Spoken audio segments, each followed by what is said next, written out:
नमस्कार दोस्तों। अब आगे की कहानी भाग 3 में शुरू करते हैं। इसका टाइटल है सांसों की सरहद। रात ढल चुकी थी। हवेली की पुरानी दीवारें धीरे धीरे ठंडी हो रही थीं, लेकिन रवि के कमरे की हवा अब भी भारी थी, जैसे किसी अदृश्य हाथ ने उसका गला हल्के से थाम रखा हो। वो बिस्तर पर करवटें बदल रहा था। नींद तो जैसे उसके पास आती ही नहीं थी जब से यहाँ आया था। खिड़की अब भी खुली थी, वही खिड़की जो अब उसकी आदत बन चुकी थी। पर्दे की ओट से दिखती परछाइयां, हवा में घुला इत्र जैसा कोई अजीब सा गंध, और एक शोर, बहुत हल्का, जैसे कोई धीमे धीमे कुछ कह रहा हो।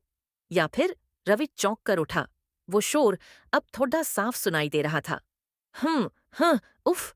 एक धीमी टूटती सांस, एक आहट जो शरीर से ज्यादा आत्मा को छू जाए। वो खड़ा हो गया।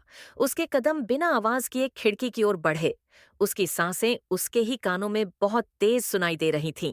सामने की खिड़की अब पूरी तरह खुली थी, और वहां पर्दे की हल्की झलक के पीछे एक औरत की परछाई बैठी हुई, कमर पीछे झुकी हुई, गर्दन ऊपर उठी और होंठ अध खुले। वो जमीन पर नहीं बैठी थी, बिस्तर पर थी। उसका बदन हिल रहा था, जैसे किसी अदृश्य लहर से बहक रहा हो। बाल बिखरे हुए, और आवाजें अब धीमी नहीं रहीं। हाँ, बस यहीं। रवि की रूह कांप गई। ये कामुकता थी या कुछ और? उसने नजरें हटाने की कोशिश की, लेकिन जैसे किसी शक्ति ने उसे रोक लिया हो। तभी अचानक उसकी नजरें उस औरत की आंखों से टकराईं। वो परछाई अब साफ दिख रही थी। नाजिया। उसकी आंखें खुली थीं। वो देख रही थी, सीधा रवि की ओर। और फिर वो मुस्कुराई, ऐसी मुस्कान जो किसी आम स्त्री की नहीं हो सकती थी। रवि पीछे हटा। उसका गला सूख गया था, बदन पसीने से भीग गया। दिल में एक अजीब सी हलचल थी, डर और आकर्षण की मिली जुली लहरें। वो वापस बिस्तर पर गिरा, लेकिन नींद तो जैसे दूर दूर तक नहीं थी।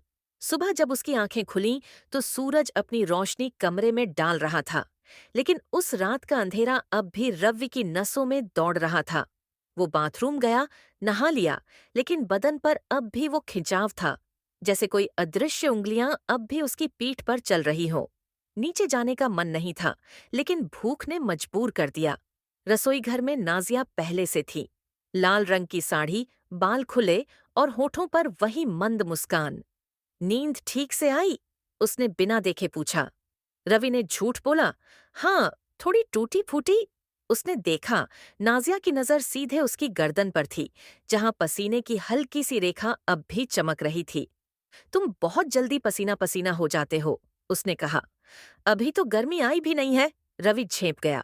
क्या करूं, रात में नींद नहीं आती। रातों में बहुत कुछ हो जाता है जब नींद नहीं आती, उसने फुसफुसाकर कहा, और चाय का प्याला उसकी ओर बढ़ाया। रवि ने कप थामा, लेकिन उसकी उंगलियां नाजिया की उंगलियों से हल्के से छू गईं। वो छुअन बिजली जैसी थी। नाजिया ने कप नहीं छोड़ा। उसकी उंगलियां अब भी रवि की उंगलियों पर थीं। अगर जरूरत हो तो कभी आकर बात कर सकते हो, उसने कहा। रात को अकेलापन कभी कभी बहुत भारी लगने लगता है। रवि कुछ बोल नहीं पाया। उसने कप खींच लिया और मुस्कुराकर अंदर चली गई। रवि वहीं खड़ा रहा। सांसें अब भी गर्म थीं। शाम को ऑफिस से लौटते वक्त उसके कदम तेज थे। उसे अब सिर्फ नींद नहीं चाहिए थी, कुछ और था जो उसे इस हवेली में खींच रहा था। कमरे में घुसते ही उसकी नजर खिड़की पर पड़ी। वहां एक छोटा सा लिफाफा रखा था। फिर से, इस बार कोई शब्द नहीं थे, सिर्फ एक छोटा सा सुगंधित कपड़ा, रेशमी, नीला, और उस पर एक बाल। रवि की धड़कनें तेज हो गईं। उसे अब साफ समझ आने लगा था, नाजिया उसे सिर्फ देख नहीं रही थी, वो उसे बुला रही थी। उस रात जब खिड़की खुली, नाजिया वहां नहीं थी। कमरा अंधेरा था, लेकिन हवेली के भीतर एक धीमी आवाज थी, चूड़ियों की खनक, कांच की हल्की झंझनाहट। तभी दरवाजा खटखटाया गया। रवि चौंका। रवि? बाहर से नाजिया की आवाज आई। अगर सो नहीं रहे हो तो जरा मदद चाहिए थी। रवि ने बिना कुछ कहे दरवाजा खोला। नाजिया साड़ी की जगह आज एक हल्के गुलाबी रंग के रेशमी गाउन में थी, बदन से चिपका हुआ और शरीर को उभारता हुआ। कुछ गिर गया है मेरे कमरे में, उठा नहीं पा रही, अगर आ सको तो। रवि के पास कोई शब्द नहीं थे, बस सिर हिलाया। वो उसके पीछे पीछे चला। नाजिया का कमरा वो पहले सिर्फ खिड़की से देखता था, अब उसके अंदर था। कमरे में अजीब सी महक थी, गुलाब और कुछ बहुत पुराना, जैसे लकड़ी सड़ने की या फिर किसी इतिहास की। वो रहा, उसने एक शीशे का डिब्बा दिखाया जो बिस्तर के नीचे लुढ़क गया था। रवि झुका। जैसे ही उसने डिब्बा उठाया, नाजिया उसके ठीक पीछे आकर खड़ी हो गई। उसकी सांसें रवि की गर्दन से टकरा रही थीं। तुम बहुत अच्छे लगते हो जब पसीने में भीगे होते हो, उसने धीरे से कहा। रवि ने डिब्बा उठाया, सीधा हुआ, और उनकी नजरें मिलीं। बहुत पास, बहुत ज्यादा पास।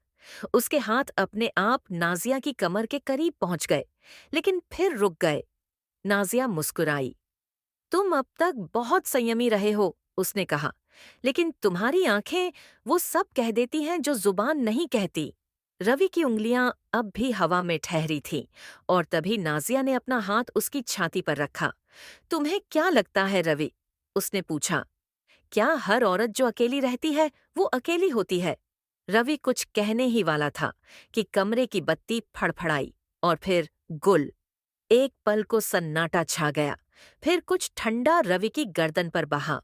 उसने पीछे हटकर देखा, नाजिया वहीं थी, लेकिन उसकी आंखों में अब चमक कुछ अलग थी।